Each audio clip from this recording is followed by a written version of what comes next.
एम्प्लॉयटी skill के prestige seat में आप सभी का स्वागत है। अगर आप सभी लोग ITI CBT एग्जाम देने वाले हैं तो 100% एम्प्लॉयटी स्किल के सारे क्वेश्चन इसी PDF से आने वाले हैं। निमी की तरफ से इस क्वेश्चन बैंक को ऑफिशियली जारी किया गया है। तो चलिए बिना समय गंवाए इस वीडियो को हम लोग स्टार्ट करते हैं।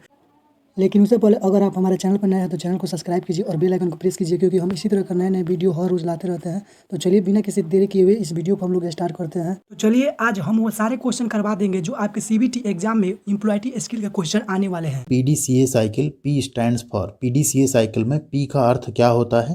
प्रोसेस, प्लान, प्रॉब्लम या प्रोसीजर। तो PDCA साइकिल में P का अर्थ होता है प्लान। कुछ इस तरह की आपकी PDCA साइकिल होती है, plan, do, check and act. ठीक है, एक कैजन साइकिल जिसको हम कहते हैं ना, कंटिन्यूस इंप्रूवमेंट, उसी का एक ये तरीका होता है।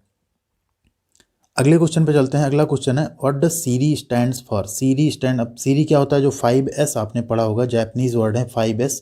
उसी 5S में जो पहला S है उसे हम बोलते हैं सीरी।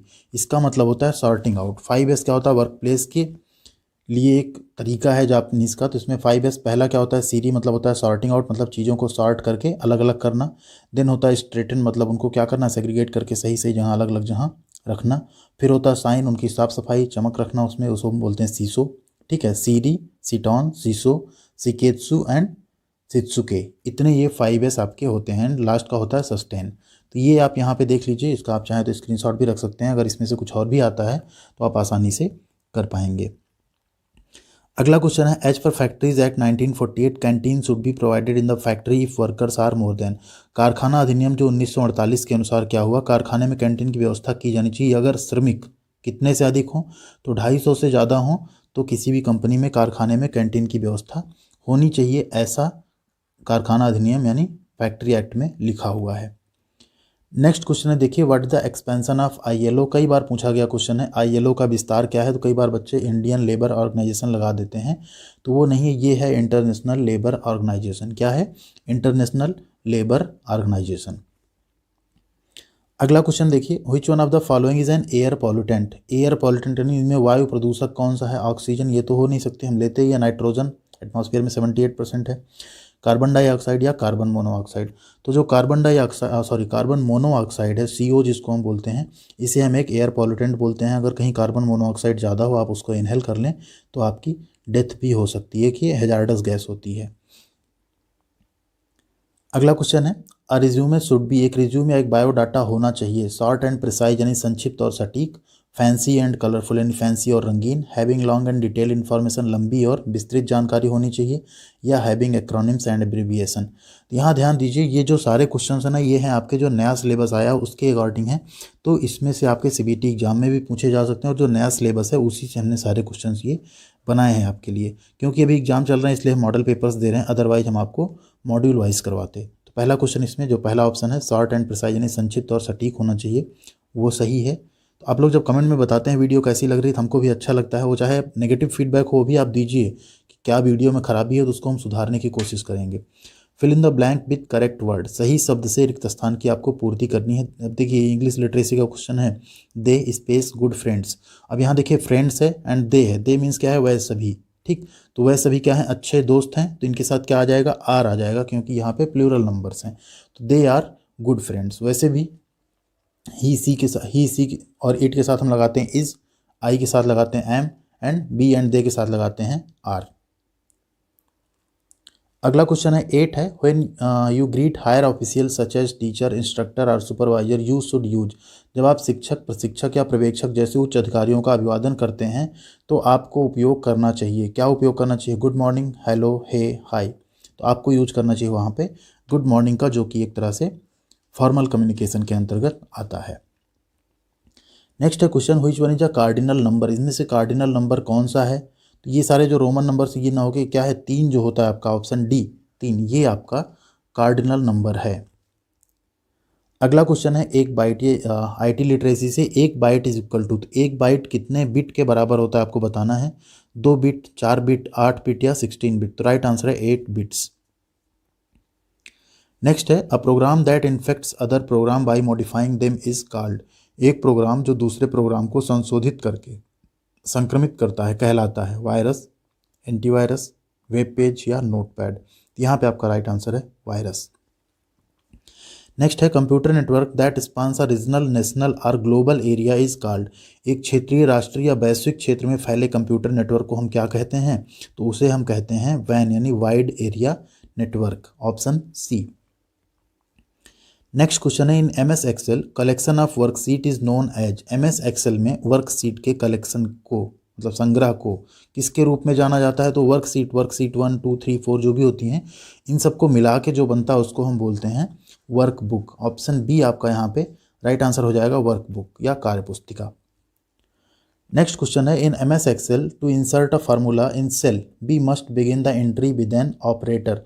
एम एस एक्सेल में सेल में एक फार्मूला डालने के लिए हमें एक ऑपरेटर के साथ एंट्री शुरू करनी चाहिए, वो क्या है? Is equal to dollar at the rate या हैज़। तो यहाँ पे आपका राइट आंसर है इज इक्वल।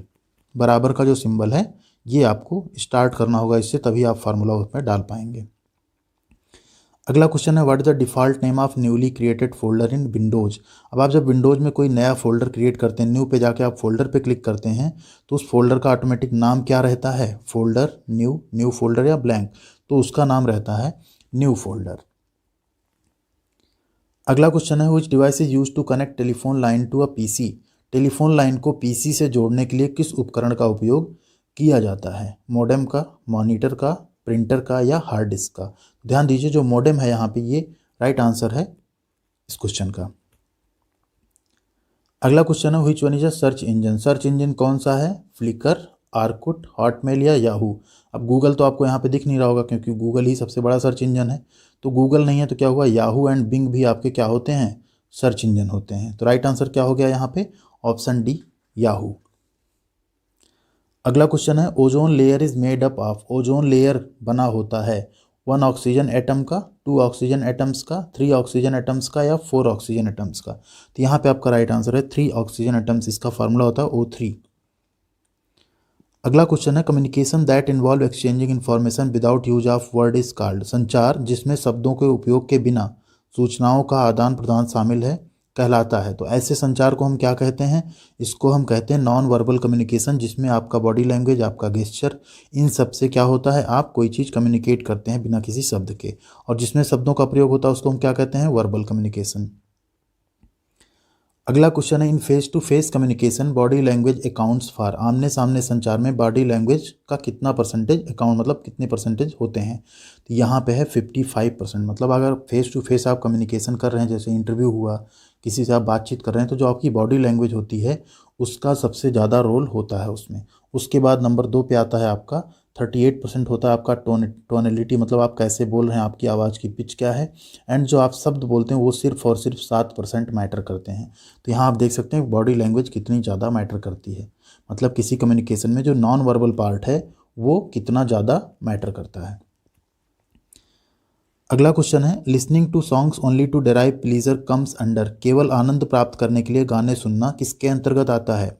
क्रिटिकल लिसनिंग में, थेरेपेटिक लिसनिंग यानी चिकित्सीय श्रवण में, अप्रिसिएटिव यानी सराहनीय लिसनिंग में, या कंप्रहेंसिव यानी व्यापक लिसनिंग में? तो यहाँ पे आपका right answer option C, appreciative listening या सराहनीय लिसनिंग या सुनना, श्रवण। नेक्स्ट है a person who is associated with the starting of business is called. एक व्यक्ति जो व्यवसाय की शुरुआत से जुड़ा है उसे क्या कहते हैं? तो उसे हम कहते हैं एंटरप्रेन्योर या उद्यमी। कई बार एक पूछा जाता है कि जो खुद का व्यवसाय करता है उसे क्या कहते हैं, तो वहाँ भी क्या है? एंटरप्रेन्योर या उद्यमी।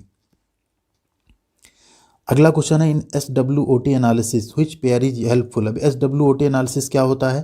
तो मॉडल पेपर 1 में भी हमने बताया था क्या होता है? Strength, weakness, opportunity, threats. तो इसमें क्या होता है? S और O जो है, स्ट्रेंथ और अपॉर्चुनिटी जो है, ये क्या है? हेल्पफुल होती हैं, और 2 और जो हैं आपकी वो क्या होती हैं? हार्मफुल होती हैं। वीकनेस एंड थ्रेट्स जो होती हैं क्या होती हैं? हार्मफुल होती हैं। तो यहाँ पे आप देख सकते हैं इसको भी।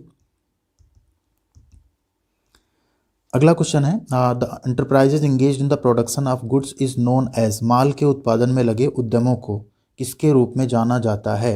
मैन्युफैक्चरिंग एंटरप्राइज यानी निर्माण उद्यम, सर्विस एंटरप्राइजेज सेवा उद्यम, माइक्रो एंटरप्राइजेज अति लघु उद्योग, या माइक्रो एंटरप्राइज माइक्रो उद्यम। ध्यान दीजिए जो भी प्रोडक्शन कर रहे हैं उनको हम बोलते हैं मैन्युफैक्चरिंग एंटरप्राइजेज, और जो सर्विसेज दे रहे हैं जैसे होटल्स हो गए, हॉस्पिटल्स हो गए, इनको हम बोलते हैं सर्विस एंटरप्राइजेज, जिनसे हमको सिर्फ सर्विस मिल रही है। होटल में हम कोई चीज़ मैन्युफैक्चर नहीं करते, लेकिन जैसे आप कार बना रहे हैं, बाइक बना रहे हैं, तो उनको हम बोलते हैं प्रोडक्शन अगर हो रहा है तो उनको बोलते हैं मैन्युफैक्चरिंग एंटरप्राइज। नेक्स्ट है question, the expansion of SIDO is. अब सीडो का एक्सपेंशन आपको बताना है, तो इसका होता है स्मॉल इंडस्ट्रीज डेवलपमेंट ऑर्गेनाइजेशन। क्या होता है? Option A small industries development organisation. Next है क्वेश्चन नंबर 26, जो कि हमने आपके लिए रखा है स्पेशली, हमको काफ़ी इंपॉर्टेंट लगा है question. Which one of the following is not an ergonomic hazard. तो एर्गोनॉमिक हजार्ड में इनमें से कौन सा नहीं है? अकवर्ड पोजीशन यानी अजीब स्थिति कोई हो, पुअर हाउसकीपिंग खराब हो वहाँ पे, ठीक है, इमोशनल डिस्टर्बेंस भावनात्मक गड़बड़ी हो, या रॉन्ग लेआउट ऑफ मशीनरी हो, मशीनरी का गलत लेआउट हो।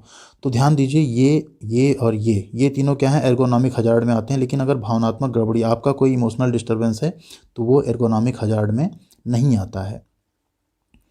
अब आती है आपकी बारी। क्वेश्चन नंबर 27 का आंसर आपको करना है। बहुत ही सिंपल सा क्वेश्चन है, उम्मीद करते हैं आप सभी लोग सही आंसर करेंगे।